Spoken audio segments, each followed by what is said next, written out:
Assalamualaikum anak-anakku yang soleh dan soleha. Apa kabar? Alhamdulillah, setelah pekan kemarin kita libur untuk memperingati Hari Kemerdekaan Indonesia yang ke-75. Di pekan ini kita bisa kembali belajar PAI bersama Ibu.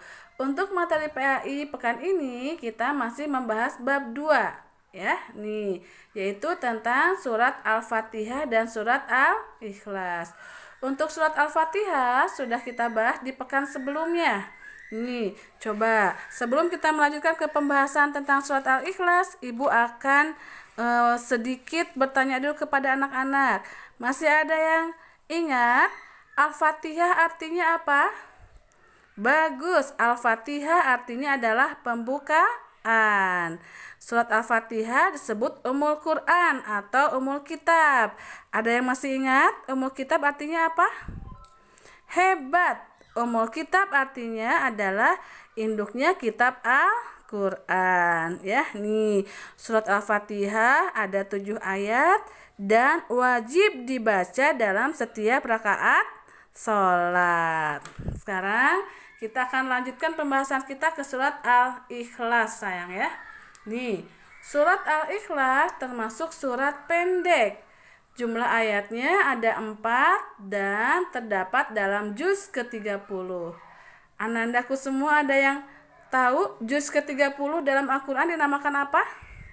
Pintar, dinamakan juz amma ya. Surat Al-Ikhlas diturunkan di kota Mekah sehingga dinamakan surat Makkiyah.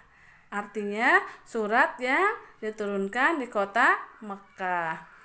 Al-Ikhlas artinya memurnikan diri dalam mengesahkan Allah.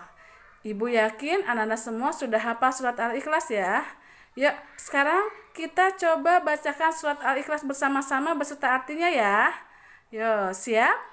1, 2, 3. A'udzu billahi minasyaitonir rajim. Aku berlindung kepada Allah dari godaan setan yang terkutuk.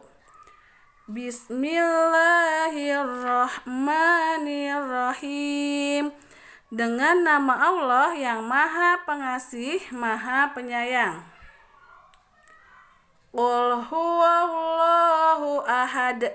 Katakanlah wahai Muhammad, dialah Allah yang Maha Esa. Allahus Somad. Allah tempat meminta segala sesuatu. Lam yalid wa lam yulad. Allah tidak beranak dan tidak pula diperanakan. Wa lam yakul lahu kufuwan ahad. Dan tidak ada sesuatu yang setara dengan Allah.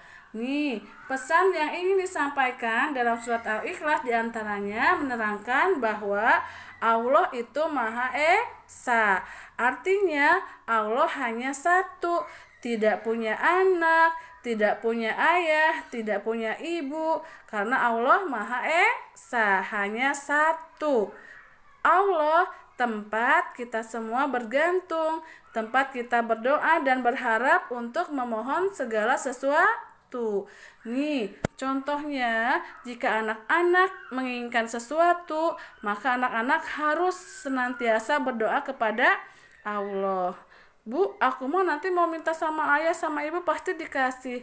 Iya, tapi tetap anak-anak harus disertai dengan berdoa kepada Allah agar ayah dan ibu kita senantiasa diberikan kemudahan dan kelancaran serta diberikan kesehatan oleh Allah dalam mencari rezeki yang banyak, berkah dan halal, agar apa yang diinginkan oleh anak-anak bisa diberikan oleh orang tua ya. Seperti itu. Dan perlu anak-anak ketahui bahwa doa yang akan dikabulkan oleh Allah adalah doa anak yang soleh, doa anak yang rajin mengaji, rajin sholat, dan berbakti kepada ayah dan ibu. Kemudian pesan berikutnya, Allah itu tidak ada tandingannya, karena Allah Maha segalanya. Semua makhluk yang ada di muka bumi ini adalah ciptaan Allah. alam semesta beserta segala isinya adalah ciptaan Allah. Maka tidak ada sekutu bagi Allah, ya. Nih, anak-anak semua wajib menyembah Allah Subhanahu wa Ta'ala. Tidak ada Tuhan selain Allah, dan Nabi Muhammad adalah utusan Allah. Nih, sayang. Setelah kita membahas tentang surat Al-Fatihah dan Al-Ikhlas, di sini Ibu ingin mengajak kepada anak-anakku semuanya untuk memiliki sikap percaya diri. Apa itu sikap percaya diri? Sikap percaya diri adalah percaya pada kemampuan diri sendiri. Nih, anak-anak, insya Allah anak-anakku semua akan menjadi anak muslim yang cerdas, anak muslim yang sukses jika Ananda mempunyai sikap percaya diri. Ya, nih, contohnya anak-anak yang percaya diri, mereka tidak akan malu untuk belajar, mereka tidak akan malu untuk bertanya, mereka tidak akan malu untuk berlatih, dan mereka tidak akan malu untuk mengembangkan bakat atau talenta yang dimiliki oleh anak-anakku sekalian, ya. Nih, ada yang pintar nyanyi, ada yang pintar main bola, ada yang pintar memanah, ada yang pintar berenang. Kalau anak-anak yang punya percaya diri, mereka akan menunjukkan semua kemampuan mereka dengan rajin berlatih, dengan mengikuti berbagai macam lomba yang diadakan. Tapi ingat sayang, percaya diri itu tidak sama dengan sombong atau angkuh, ya. Nih, kalau sombong atau angkuh itu mereka selalu ingin mendapatkan pujian dari orang lain. Tapi kalau percaya diri, mereka hanya ingin memperlihatkan bahwa dia bisa, bahwa mereka punya talenta, tapi tidak untuk disombongkan. Lawan dari sikap percaya diri adalah rendah diri. Rendah diri itu adalah anak-anak yang malu, tidak mau belajar, malas belajar, tidak mau menghafal, tidak mau menunjukkan kemampuan atau bakat yang mereka miliki kepada orang lain. Itu adalah anak yang rendah diri. Dan rendah diri adalah sikap yang tidak disukai oleh Allah, ya. Nih, makanya anak-anak semua selain menjadi anak yang soleh, yang taat beribadah kepada Allah, juga harus menjadi anak yang senantiasa memiliki rasa percaya diri yang bagus dan tidak sombong, ya. Nih, anak-anakku sekalian, untuk materi pelajaran PAI minggu ini Ibu cukupkan sampai di sini, dan untuk tugas pekan ini Ananda kerjakan latihan soal uji kemampuan yang ada di halaman 23 dan 24.